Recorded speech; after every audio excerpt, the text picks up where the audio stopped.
Good afternoon. It's Friday, the 2nd of February 2024, just after 1 o'clock. Welcome to UK Column News. I'm your host, Mike Robinson. Joining me today by video link, we have Ben Rubin, Debi Evans, and James Roguski. So we're going to get straight on today, however, with some warfare, because apparently, of course, we are preparing for war everywhere.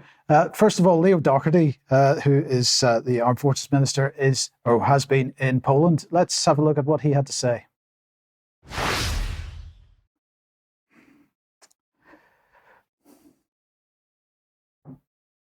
Yeah, we will have a look at what he had to say now.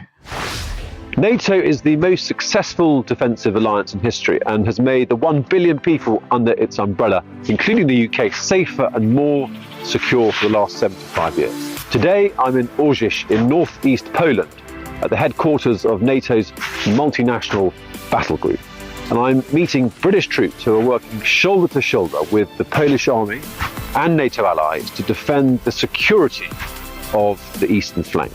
The UK has over 400 troops stationed in Poland, including 150 right here. So no doubt Putin is shaking his boots at that. But nonetheless, the question is whether we're going to send aircraft carriers to the Red Sea or not. So here are two so-called aircraft carriers. And of course, they are now there's a frantic effort being made to get them there. So Tony Radakin, the Chief of the General Staff, Chief of the Defence Staff, said he wants to send HMS Queen Elizabeth to the Red Sea. But of course, we don't have any support vessels for that, so completely reliant on the US and others to support that. But we also aren't able to launch any kind of airborne early warning ships, aircraft from this ship either. So we also need support from the US for that as well. It turns out that Queen Elizabeth was ready for the NATO exercise that's going on at the moment. That's Steadfast Defender, which is going to be running in the Arctic until May or so, but it may be redeployed. The Iranians, though, not so excited about this movement towards, or the threat of movement towards the Red Sea. And to them in particular, and this is the comment from the Iranian ambassador to the United Nations, saying that the Islamic Republic would decisively respond to any attack on the country, its interests and nationals under any pretexts. Now, in the meantime, of course, Russia is the main target of the NATO exercises and most of the rhetoric at the moment. But the rhetoric with NATO began, or with Russia began, of course, with the South Ossetian War and Georgia. And the president of Georgia at the time was Mikhail Saakashvili. So apparently he's not doing so well at the moment. Glenn Deason here tweeting out that President Saakashvili started a war with Russia in 2008 when he attacked South Ossetia and killed Russian peacekeepers. He imprisoned in Georgia. He was transferred today to intensive care as his health declines.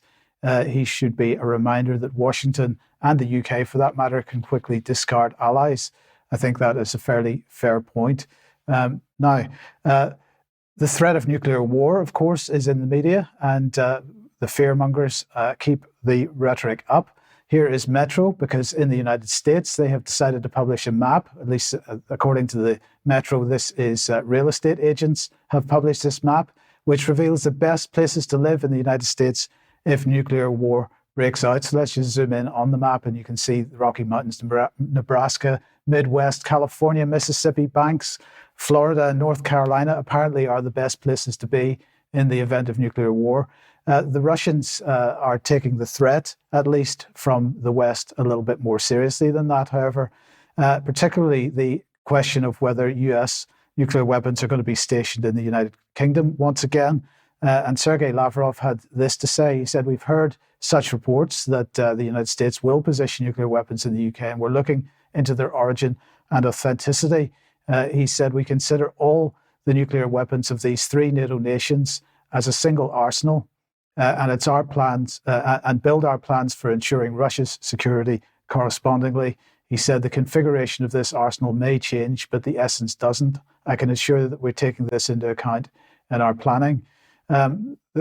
The thing is that may well be the case, but nonetheless, most of the war drums that are being beaten by the United States and the UK at the moment are just simply rhetoric. But one thing that is developing on the European continent is that the Europeans have moved forward with their plans for military mobility. So this is Defence News making the point that Europeans have set up a corridor for rushing NATO troops eastward, as if we have enough NATO troops to make any difference. They are still pushing this idea of PESCO and European Defence Union, and the idea of quickly being able to move troops across borders on the European continent without any particular red tape. But as cynical as all this may be, the most cynical aspect of this, I think, is ULEZ, that's London's ultra-low emission zone, and the question of whether we send scrap cars that we have banned to be in the central London under this ultra-low emission zone to Ukraine, because Ukraine is the dumping ground of the world for just about everything. So, and more letters have been being passed between central government and Sadiq Khan, the Mayor of London, on this. So let's have a look at this one. Thank you for your letter of 17th of January, says Mark Harper, the Secretary of State, saying, I agree Londoners should be able to donate suitable vehicles to Ukraine through your ULEZ scrappage scheme, and encourage you to make the changes to this scheme to make it possible. Now, Ben, I'm going to hijack you here a little bit and welcome you to the programme. Can you believe the level of cynicism in this? I mean, you are a Londoner. You must be proud that your scrap is going to Ukraine in this way. Well, I saw this when they first announced it a few weeks ago, and the first thing that came to my mind was, have they just stolen everyone's car? Like they've basically introduced a bunch of rules which makes your vehicle obsolete, right? Like you can't drive it around London anymore. And now that they've done that, and you've had to buy a very expensive electric vehicle, which will probably not only run for 5 or 10 years, they're now going to take your old perfectly good car and give it to Ukraine. It's crazy that they've done this. Well, is it? Because they've taken the Ministry of Defence's perfectly good tanks and sent them to Ukraine. It's exactly the same policy. We send all our scrap to the war zone so that we can get rid of it. But anyway, let's move on. And Debi, World Health Organization. World Health Organization, let's catch up on this. So it was an interesting article in The Guardian, which is suggesting that the global pandemic agreement is at risk of falling apart. And it seems that Tedros is blaming fake news, lies, and conspiracy theories. So what I would say is it's a jolly good job. We've got wonderful people like James Roguski, who has gotten up this morning at 5 o'clock in the morning, Los Angeles time, to talk to us about the latest goings on at the WHO. And if you go to his Substack, you'll see in Force Article 55, we also did an interview which went out yesterday with James for the latest. So please go and look at that. But I'd love to welcome him to the programme today to give us an update, because it seems that we all think the WHO Pandemic Preparedness Treaty and international health regulations are all about health or sovereignty. But it seems that there's something more sinister behind it. So welcome, James. Thank you so much for joining us and getting up so early in the morning. Please give us the latest on your findings of the WHO. Thank you for having me, and I'll dive right in, because while I would love to take credit, the reason why the negotiations are on a very rocky shoal is not because of misinformation, it's because of missing information. And that missing information is that this is really a trade dispute. And the nations are arguing over, quite frankly, money. They're arguing over intellectual property. They're arguing over manufacturing know-how and investment capital, because the purpose of these negotiations is to achieve equity or equitable distribution of quote unquote pandemic-related products. What's going on here is a pushback against capitalistic colonialism. The nations of the world used to go into smaller countries and tear down their forests or dig up their mountains for iron ore or diamonds or gold. Now what they are mining is genomic information from pathogens with pandemic potential. They want to bring those back to the central hub in Switzerland turn them into more drugs and jabs, which are probably the most profitable products in the planet because they want to get nations to just print money or go into debt to pay to build out the infrastructure of the pharmaceutical hospital emergency industrial complex in the relatively poor nations of the world. You have to ask yourself, should they be spending tens of billions of dollars to build more Wuhan institutes of virology all around the world? Or should they be focusing on heart disease and stroke and cancer and diabetes and sudden death and tuberculosis and malaria? No, those things are not nearly as profitable as fear mongering people to demand that their government spend trillions of dollars to pay the pharmaceutical industry for products that they hold no liability for the damage and death that they cause. What we're dealing with here is capitalistic colonialism and the pushback against it from people who want more poison and more biological weapons to be injected into their own people, but they want control of it so that they can profit from it. James, everything that you said is just ringing huge alarm bells. And as our audience will know, we have focused on genomic medicine, Genomics England.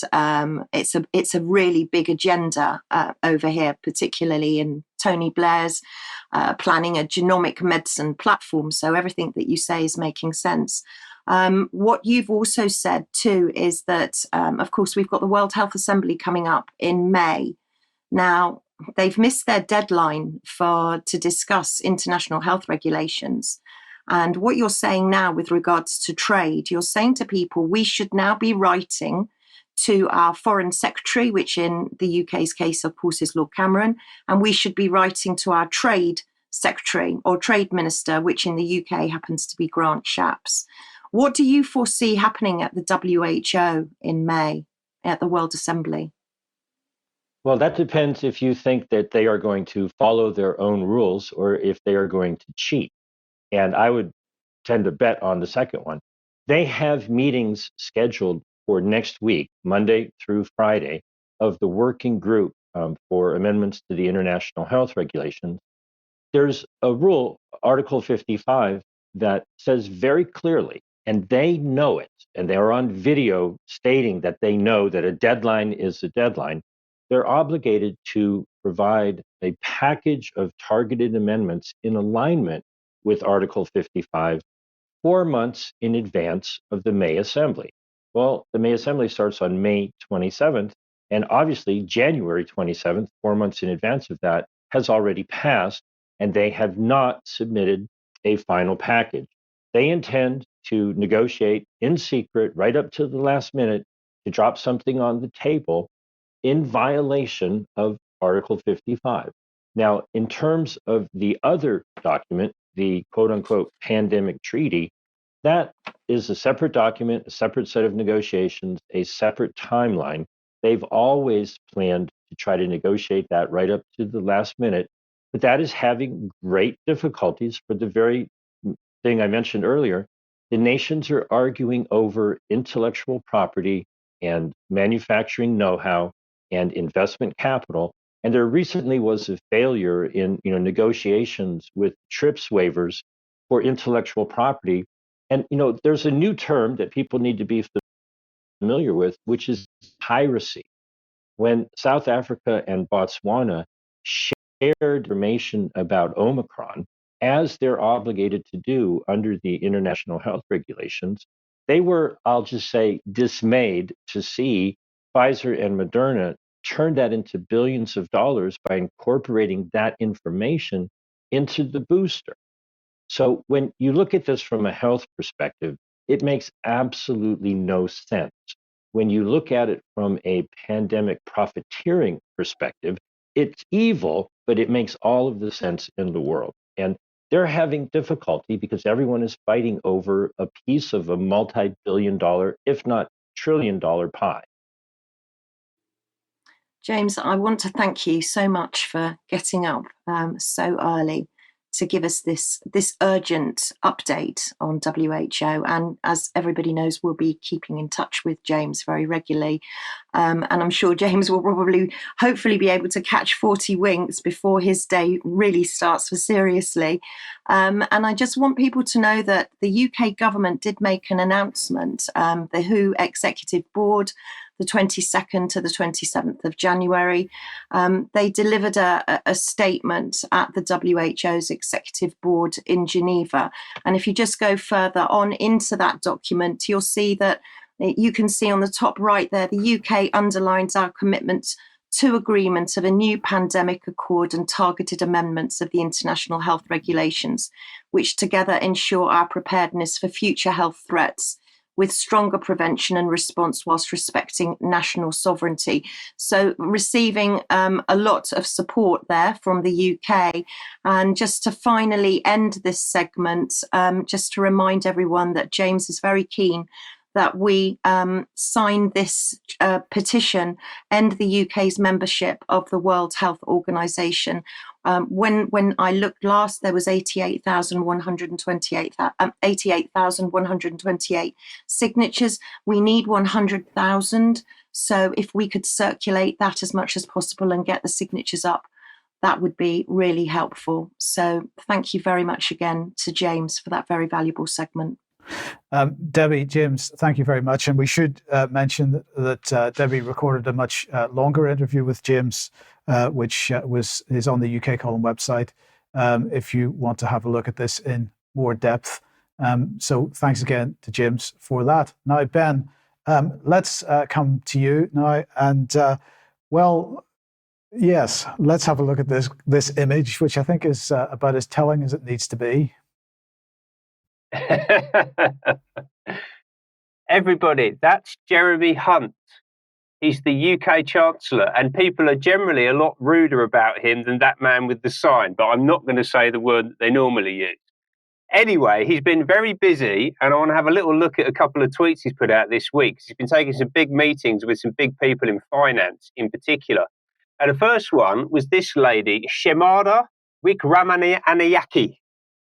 I'm not going to try that again. I think that was right. She's the CEO of Macquarie Bank, which is a huge Australian investment bank. They're very heavily invested already in UK infrastructure. So they own the M6 toll road.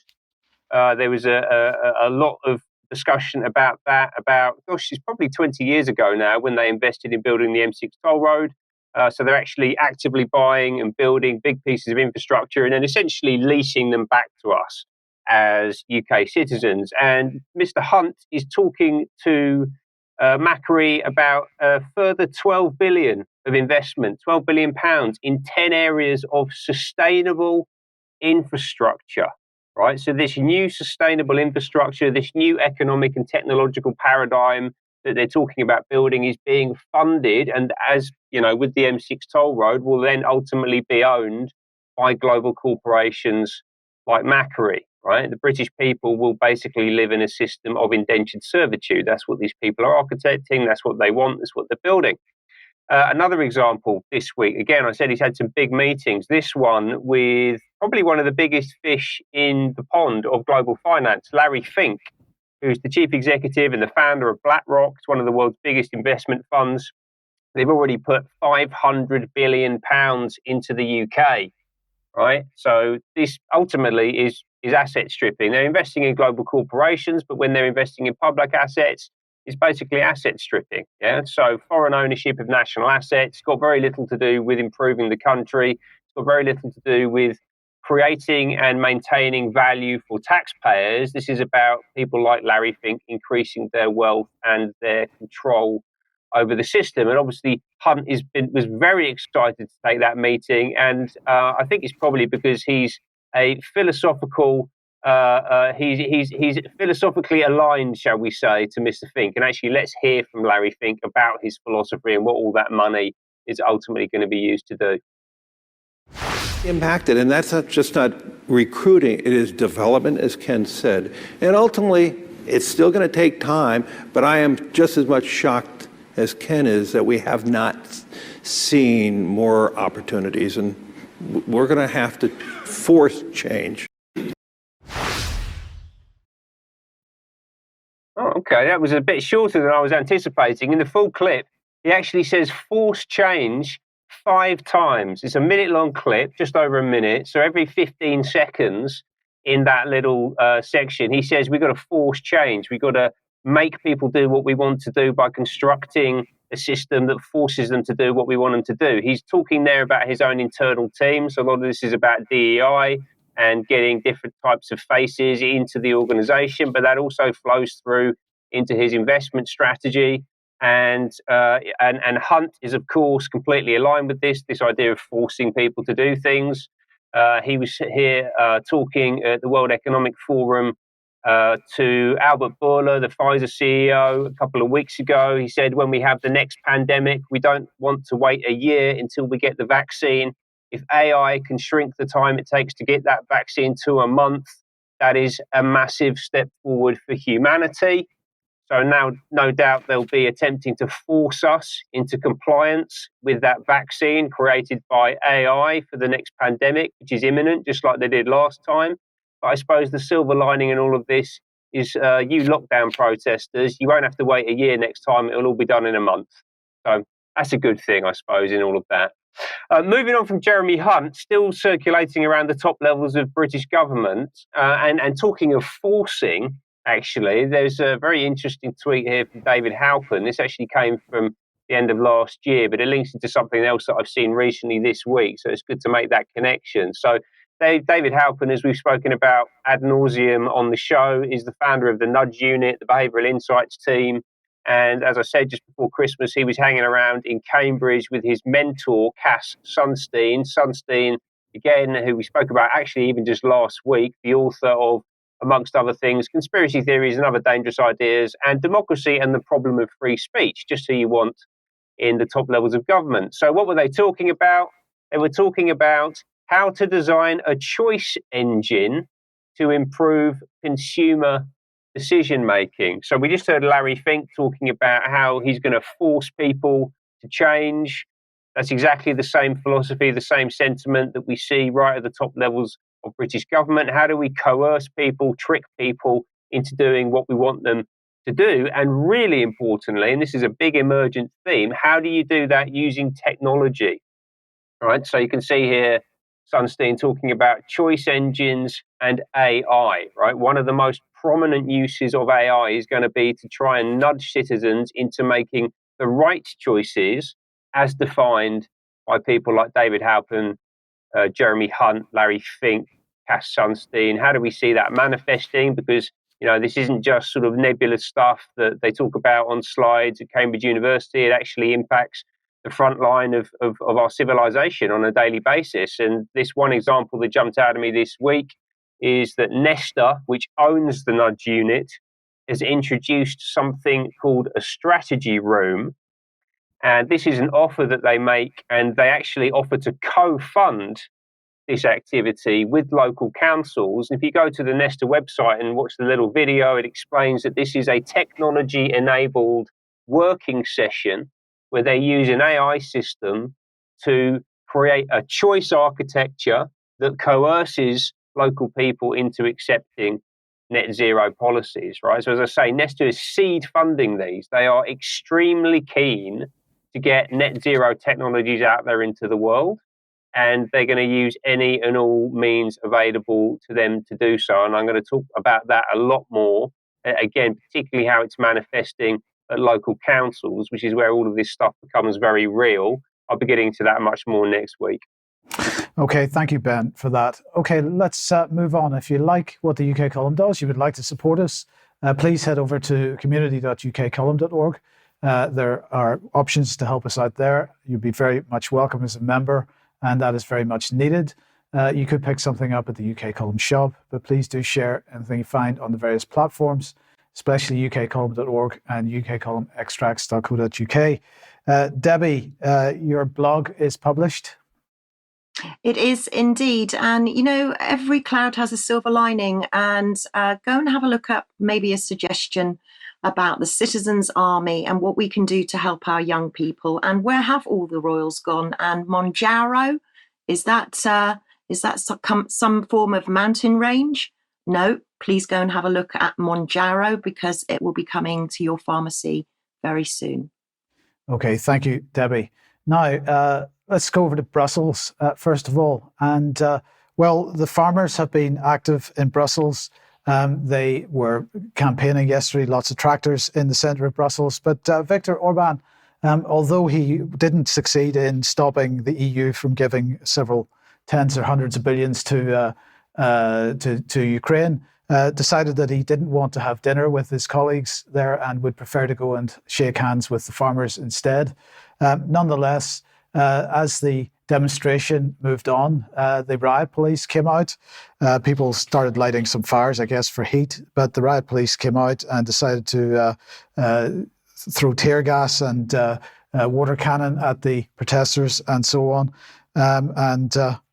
Well, what can we say about that? It's typical state response to this type of activity, particularly outside an institution like the European Parliament. Our question on Wednesday with Charles was what's happening in the UK, and pretty much no sooner was the news programme finished on Wednesday than someone sent me this piece of video. It's official. UK farming protesting is going to happen. It's only a matter of time and a bit of planning.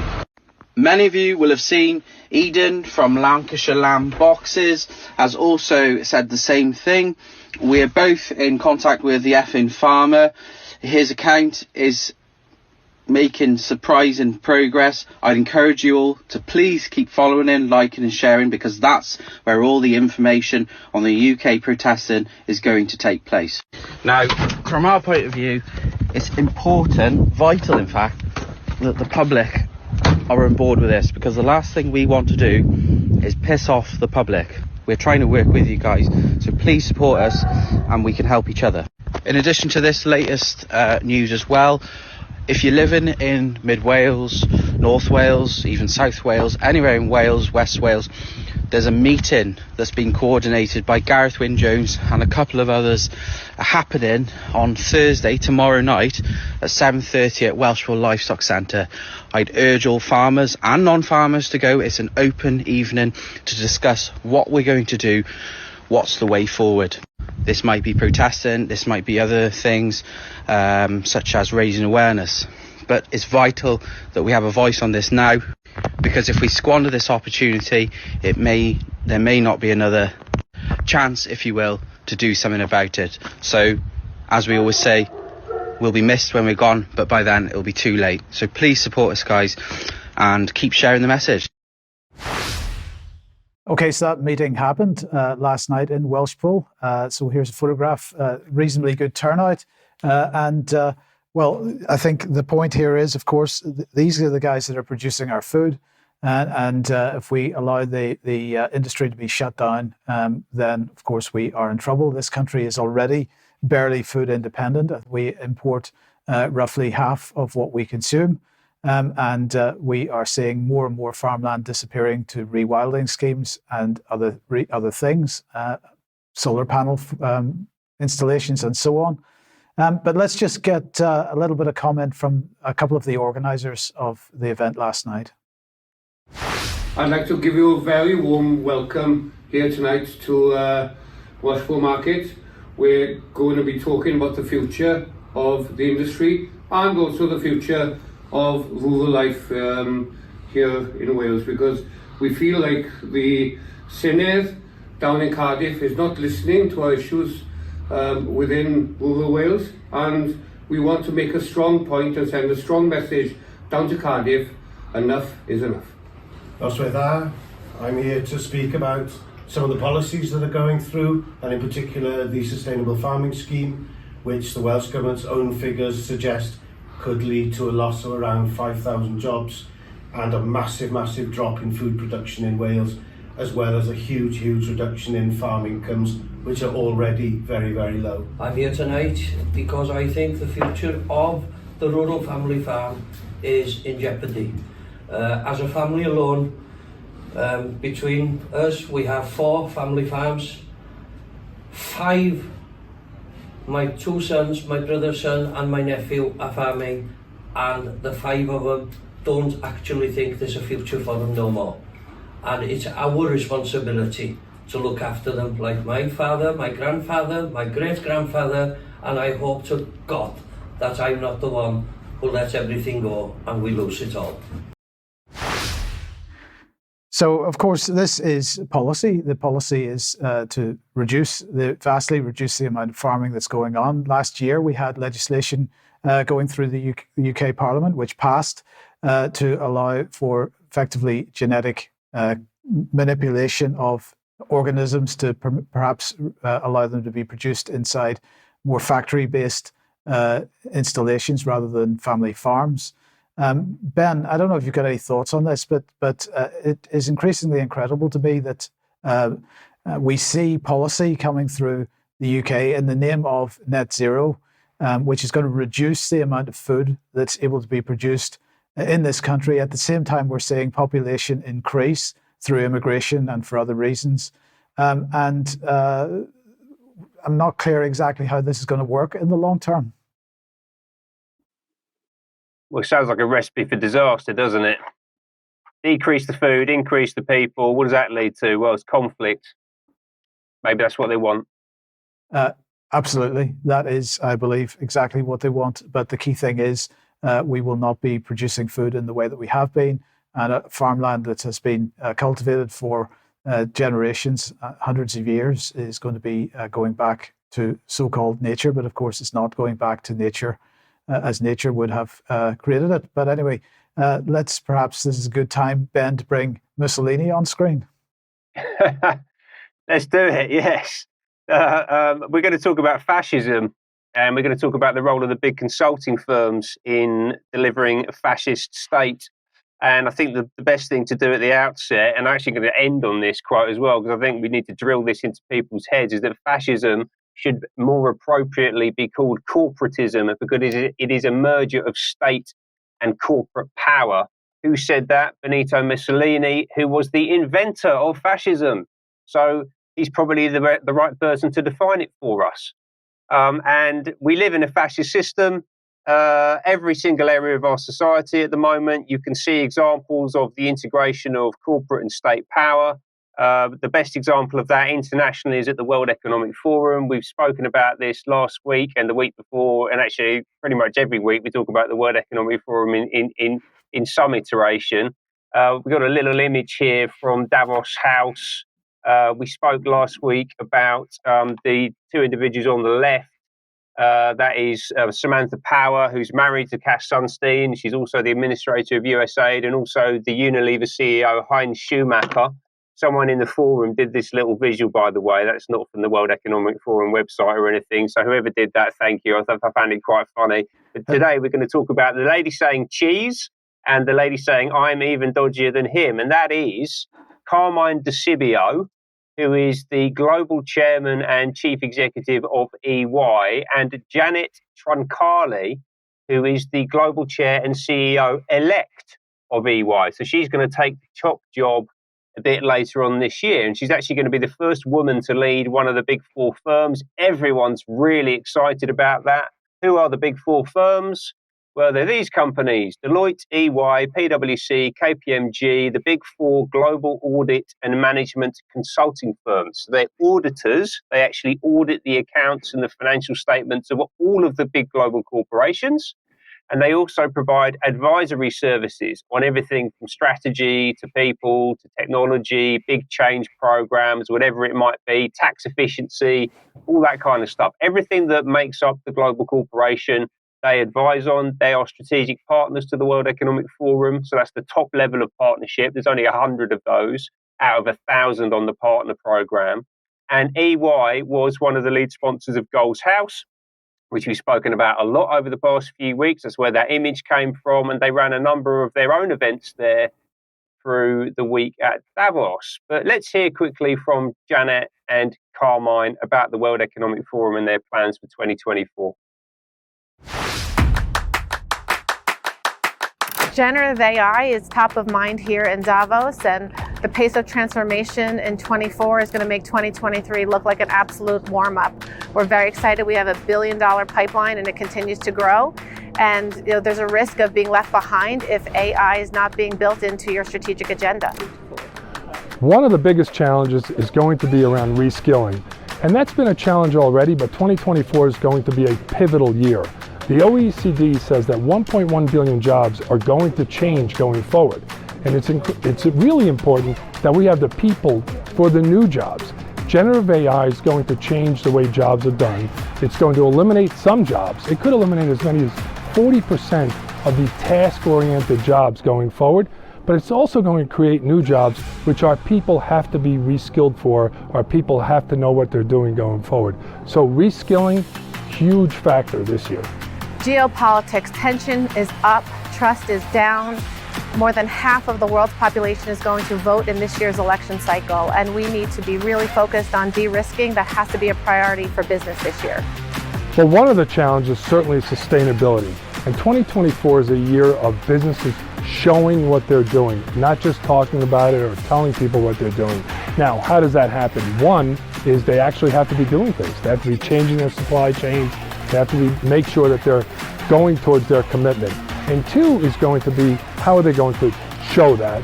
And part of that's going to be disclosures and metrics, which we've done a lot of work with at EY. That's going to be incredibly important. It's also the thing that has to avoid greenwashing by making sure that businesses are disclosing their metrics around sustainability. That's a way to make sure that investors and the public know what companies are doing. Okay, so, I mean, first thing to say, that was a terrible presentation. You've got your two top people talking about the future of everything, and it was not particularly exciting. They had to put a little soundtrack behind it to get us all G'd up, but delivery was not great. And also, Carmine, he's something, reminds me of a Sopranos character, actually. I feel like I'm about to get shaken down for something, but anyway, it's all about generative AI. They're really excited because they're going to make $1 billion in their sales pipeline. And if you don't do AI, you're going to get left behind and you've got to reskill the workforce. 40% of jobs apparently are going to be completely replaced. And on the sustainability front, this is a really important role that these people are going to be playing on sustainability. Is it's all about disclosure. You've got to tell us what you're doing. We're going to come in and we're going to look under all of the nooks and crannies and make sure that you are actually being sustainable, right? Like, this is a big part of how the WEF strategies around sustainability and AI and all those sorts of things are enforced. It's how they're cascaded down into markets, into the economic system. So that was their market-facing communication that they filmed.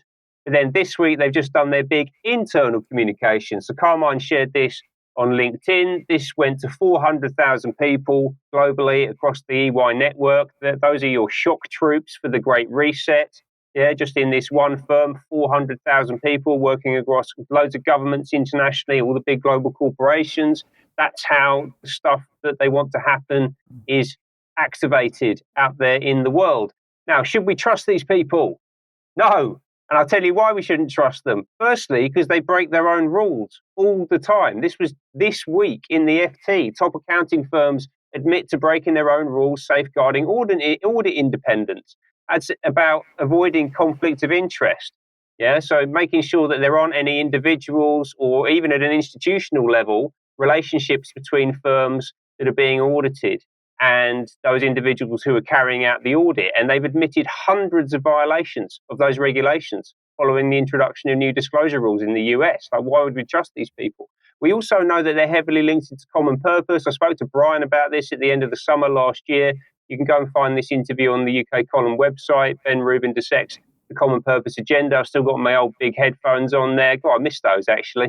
Anyway, they're also very closely linked to the Council for Inclusive Capitalism. This is a really, really shady organization. They describe themselves as a global community of business leaders taking action for an economy that works for all.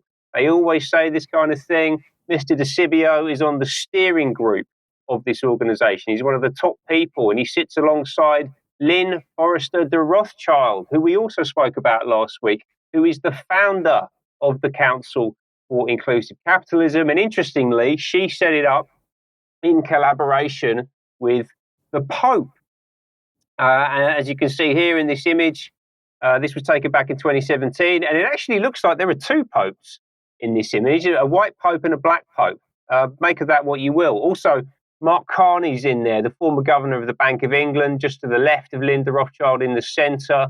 And then also this fella, if we just click on one on the left-hand side, there you go, that's Mark Weinberger. And at the time this picture was taken, back in 2017, he was the global CEO and chairman of EY. So Weinberger was there at the start. Carmine DeCibio is on the steering group now. So I think that we should expect Janet Trancalli to join this group when she assumes office later this year. EY are very deeply embedded into the Council for Inclusive Capitalism. And by the way, it's not just the Catholic Church involved in this. Justin Welby hosted an event for this group at Lambeth Palace last year. I don't have time to get into that now, but they're definitely worth having a look at. Also worth noting, they have strong links to the British royal family.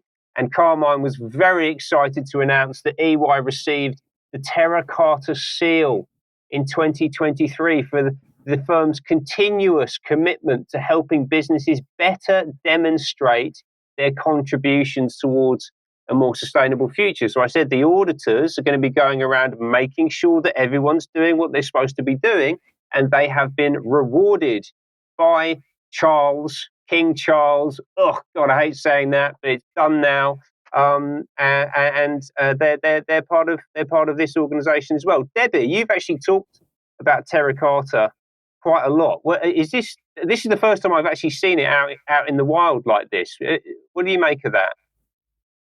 Oh, there's so much to say on Terra Carta, and what I will say is watch this space, because we're going to be covering Terra Carta and everything associated with it very closely. But worthwhile saying that King Charles is also employing very closely KPMG as well. So, I mean, all of the auditors are involved. This is a case of auditing the world, auditing us. I'll just mention, Debbie and Ben, of course, part of the reason for this is what Mark Carney had said. And Mark Carney was also in that photograph you showed just a moment ago, Ben. And he's very famous, and we've quoted it many times, for saying that anybody that doesn't get involved in the net zero agenda, any organizations, companies, even banks that don't get involved in the net zero agenda will be going bankrupt. He didn't say how that was going to happen, but of course, accountancy firms and auditing firms have got to be right at the center of that. What a remarkable thing to say. Yeah, I mean, I just mentioned The Sopranos a minute ago, but that does really just sound like a threat, doesn't it? This is a big old mafia family right at the top, running everything. My goodness. Anyway, enough about Carmine. I'm conscious of the cattle prod, and I'm going to blame it on you, Mike, because you jumped in there if I get the cattle prod today. Let's talk about Janet quickly. She's the new lady boss. Everyone's super excited. Think of the kindness, think of the empathy, think of the trust, the FT. They wrote a big puff piece about her. She's one of their 25 most influential women in business, alongside Ursula von der Leyen, who's not actually in business, but hey, what does that matter? And also the CEO of Kering Group, who owns Balenciaga. Quite the company to keep. Anyway, Trancalli was very excited about Davos. She posted this week about what a great time she had. A couple of photos here from her timeline. The first and the most exciting thing that she did was hosting an event for powerful women at Gold's House, which we've talked about a lot. And then she also loved hanging around with her Bezzy mates, if we can get them back on screen. We've got Julie Boland in the middle there, laughing away. She's the chair and managing partner for the Americas at EY, looks over 33 markets, 95,000 employees. And also Julie Teagland, who I'm going to talk a little bit about now, who's the managing partner for EMEA, Europe, Middle East, India and Africa, 98 markets, 115,000 employees report into that lady, also fondly known by me as Obergruppenführer Teagland, because she's German and she's a fascist. How do I know that? Because she tells us that she's a fascist. Yeah, let's have a little look at this video from COP at the end of last year. It's my second day at COP, and I wanted to give you a brief update. Today, it's all been about food security. Such an incredible topic for our most fragile economies.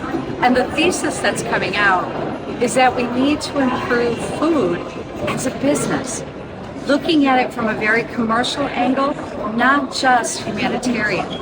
That would allow the food sector to be eligible for more financing, for fundamental insurance, and improve transport ways while reducing barriers on tariffs. I think there's a great opportunity here for the public and the private sector to work together on how we can really commercialize, but also make the food sector more efficient. In doing so, we know that that will alleviate some of the pressure on humanitarian aid, making overall the money go a little bit longer. I know food security is going to remain a topic on the agenda for a very long time, and as EY builds out our agricultural sector, we're hoping to really contribute to building a better working world.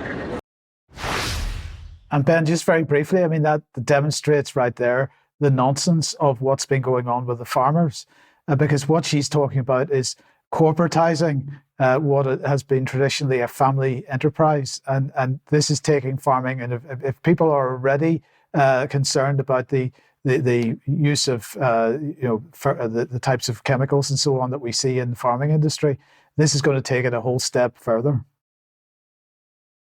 Get that woman away from the food sector. I don't even want to call it an industry, right? Because that's the language that they use. Yeah, you're absolutely right. It's families, it's small holdings. We've got to get back to something that's much more traditional and away from their profit platform.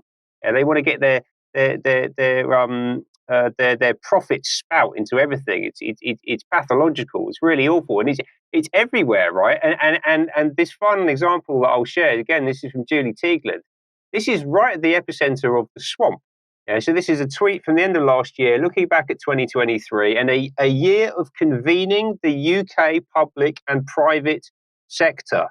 Yeah, so they are promoting all of the World Economic Forum agenda items that you'd expect directly into the very top levels of British politics. And they've actually so helpfully listed out the names of the people that have been through there during the year, including Chancellor of the Exchequer, Jeremy Hunt, who we talked about earlier, Deputy Prime Minister Oliver Dowden, Minister for Equality Stuart Andrew, but also Leader of the Opposition Sir Keir Starmer, Shadow Chancellor Rachel Reeves, who we've been hearing a lot about over the past few weeks, Shadow Secretary for Business and Industrial Strategy Jonathan Reynolds, even Andy Burnham, Mayor of Greater Manchester, has been getting in on the act. So to summarise, we might go back to the slide that I opened with at the beginning. Fascism should more appropriately be called corporatism, because it is a merger of state and corporate power. And that is what it looks like in practice in 2024. Okay, thank you, Ben. And for anybody that wants to know more about the cattle prod comment that was made during that, and Ben probably will be receiving it today, it needs to join us for extra in a little bit later. So Debbie, let's move on to you, and kind of related in many ways, India. Yeah, well, the UK wants to be a global superpower for life sciences, but we can't do it on our own. So who are we going to be doing it with? And I have to say, this segment is just going to be the tip of the iceberg, because this is a massive subject. So just briefly, I mean, I started to get wind that something was going on in an MHRA board meeting a couple of years ago when Andy Morling, the head of enforcement officer, was speaking at the MHRA. And what he was saying was that there were many illicit drugs that were coming in from Southeast Asia. But actually, there was a fine balance, because they had to keep India on side, because they were reliant on India for a lot of the pharmaceuticals. So that comment niggled me. Just recently, the World Economic Forum, we always go back to the WEF, this was just last week. India could become the world's third largest economy in the next 5 years. But let's look how. So when you go to look at what the World Economic Forum are putting out, and there's one of their sort of famous wheels there, you can see that they're really talking of India as the pharmacy of the world, vaccinating people in developing countries. And many of those agendas there, you can see, are to do with vaccines and organic chemicals. So if we just jump on one from there. Sorry, that's it. Thank you. Why does the world depend on India's vaccine production? Well, as again, I say there, it's the pharmacy of the world. So they want to get India back on track, because obviously with the lockdown, it slowed things up. Now, India, let's not forget that India have got 1.4 million people living there. Billion, Debbie. Sorry, billion. I do apologise. Thank you. 1.4 billion. And the coronavirus vaccine, India had a head start in this because they worked together with the Serum Institute. Now, this means that 500 glass vials a minute can be filled. That is giving 1.5 million doses for the developing world. And they work very closely with Oxford. And if we go to Business Insider, we can see how much money is involved here. India has 15 pharma billionaires in the top 100, and their net worth is over $85 billion. And let's not forget, Rishi Sunak, his wife, there's a lot of money tied up with pharmaceuticals in India again. And if we look at the Indian pharmaceutical industry, and I'm just showing you this as an example because this was 2021, the future is now. And this is trying to make India the global manufacturing hub to meet global requirements. And so this is basically establishing a global hub with India. And you can see there marked in yellow who is going to be helping India to do this. All of these countries are working in collaboration. And of course, India is one of the founding members of the BRICS nations as well. So we've seen roadmaps since we left Europe. We've seen roadmaps between the UK government and Israel. And we also have a 2030 roadmap for the UK and India. The 2030 vision you can see there, which is basically committed to partnership that delivers for both countries.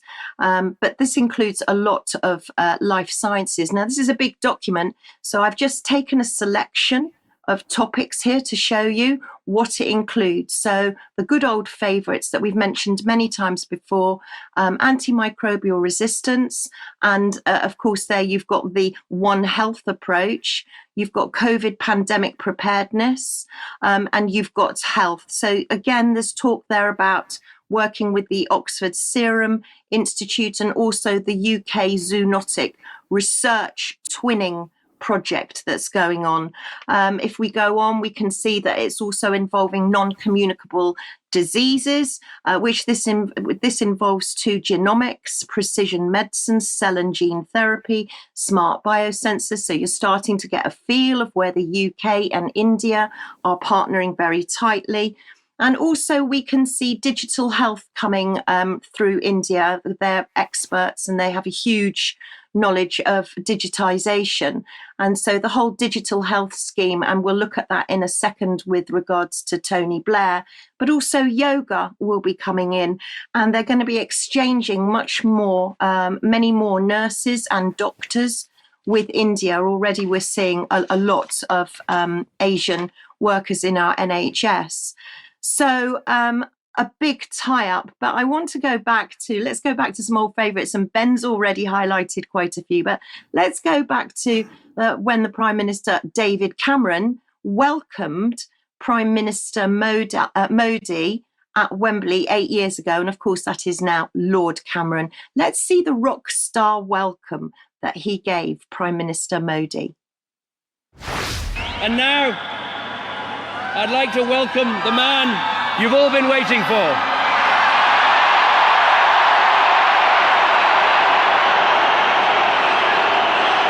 They said,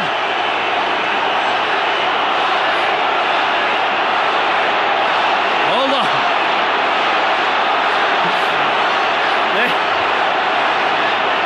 Hold on.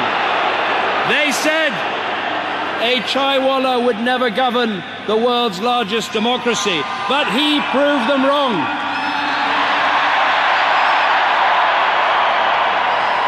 He rightly said, Ache din anawali hai.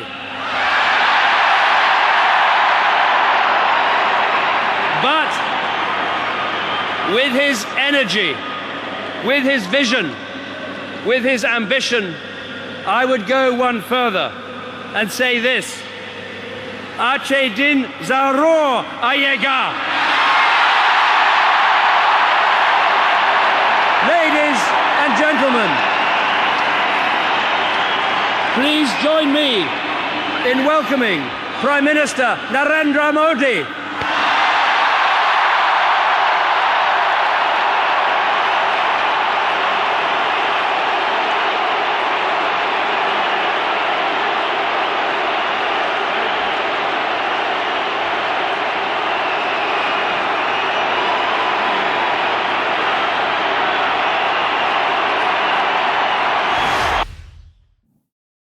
So what a welcome. But it's not just David Cameron, actually. Let's look at Tony Blair. And you might remember that we did mention Apollo hospitals, where the Protect Britain was going to come in with this AI-run hospitals. And let's look and see what Tony Blair has to say about India. This technology revolution is central, and it's one of the reasons why India's done so well in these last years. If you want to see an example of a reform that leads to real results and shows that government can work for people, look at India's digital ID program. This technology revolution is central, and it's one of the reasons why India's done so well in these last years. Because I think, Prime Minister Modi has understood the importance of it, and your digital ID program, I think it's one of the most important programs. I keep saying to people around the world, if you want to see an example of a reform that leads to real results and shows that government can work for people, look at India's digital ID program. It's been a remarkable transformation.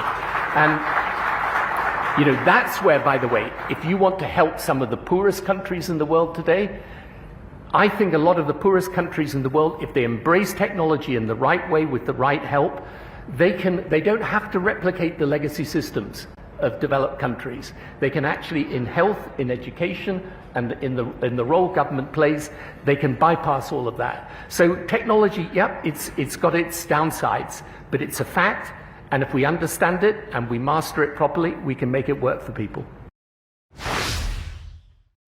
So just a quick reminder on the Apollo hospitals and a nice picture of Tony Blair there. There's plenty more of that at the Tony Blair Institute, but he's not the only one.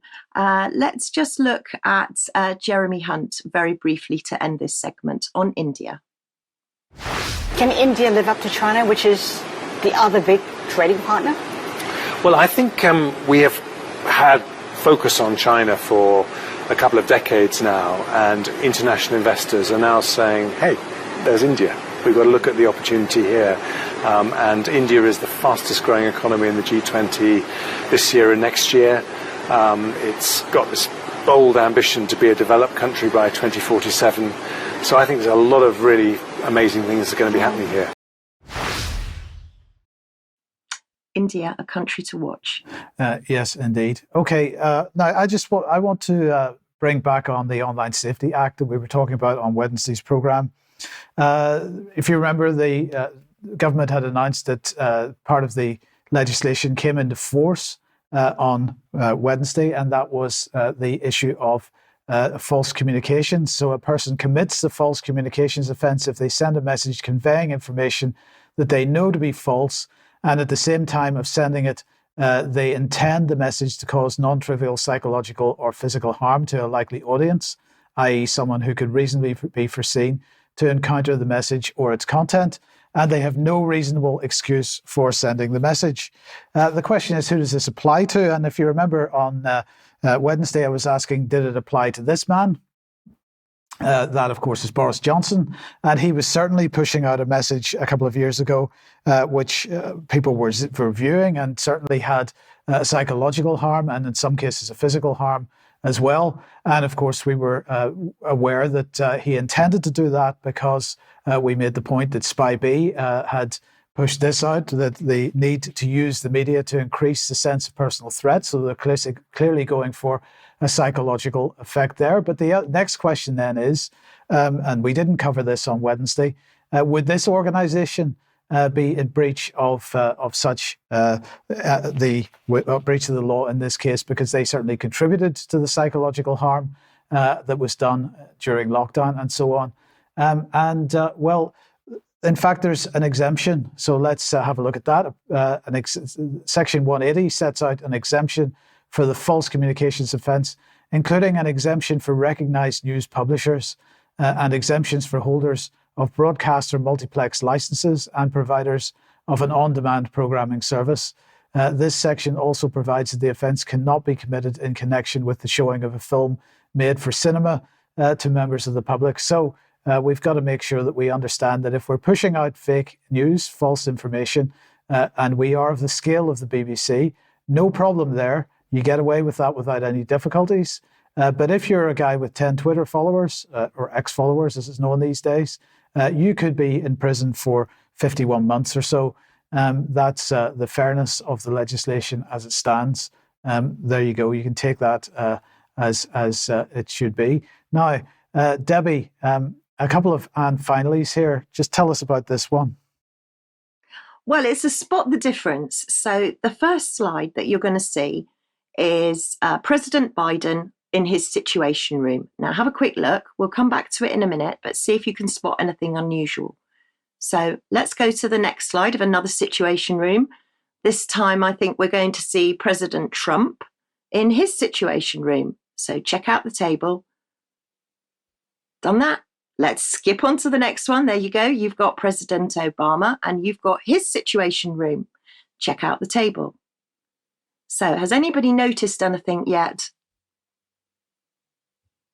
Keep going. Let's go back to the President Biden's Situation Room. And what can we notice? Is anybody noticing anything now? Well, yes, because we know the answers, but you better tell us. Well, you might like to look at the next. Oh, go on, Ben. The place names have been put the wrong way around, and they're for Biden's benefit because he doesn't know anyone is. Is that it? That is it. Correct. Right. Okay. That's so. I thought that is quite funny. Now, I just want to leave everybody with one final piece of news, government news. There's a bill has gone into Parliament. It's sponsored. It's a private member's bill, so it's not going to achieve anything. But nonetheless, it's worth mentioning anyway. It's been put forward by Tanya Antonazzi, who's from Labour, and the bill is entitled the Police Declaration Bill. And the long title is A Bill to Require Police Officers and Certain Employees of Police Forces to Declare a Membership of or Affiliation to certain types of society and organisation, to require such declarations to be accompanied by a statement relating to that membership and for connected purposes. I think this is a very worthwhile bill. Perhaps even though it is a private member's bill and won't have government support, it probably won't achieve anything. But maybe people might want to write to their MPs and encourage support for that bill. I think that's very worthwhile. We can discuss a little bit more about that in a couple of minutes. So I'm going to say thank you very much to Ben and Debbie and to James Roguski for joining us today. We will be back for some extra shortly if you're a UK Column member. Otherwise, we'll see you as usual, 1 p.m. on Monday. Have a great weekend and we'll see you then. Bye-bye.